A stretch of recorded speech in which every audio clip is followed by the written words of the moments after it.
रात के 3 बजे निधि अचानक उठती है। उसके कानों में किसी के फुसफुसाने की आवाज आती है। मत जागना। वह डर के मारे आंखें बंद कर लेती है, लेकिन तभी उसके बिस्तर के नीचे से खरोंचने की आवाज आती है, जैसे कोई वहां बैठा हो, धीरे धीरे हिल रहा हो।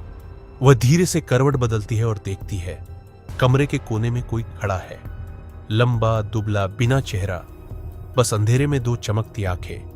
फिर एक आवाज आती है, अब सो जाओ या मैं तुम्हारे अंदर आ। निधि डर के मारे चुपचाप लेटी रहती है, लेकिन अचानक वह महसूस करती है कि उसका शरीर हिल नहीं रहा। वह हिल नहीं सकती, लेकिन उस पर कोई झुका हुआ है।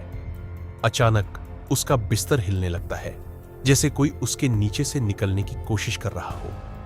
उसकी खिड़की के शीशे पर किसी के पंजों के निशान उभर आते हैं, लेकिन यह अंदर की तरफ से है। निधि किसी तरह चीख कर उठती है। वह सोचती है कि यह बस एक बुरा सपना था।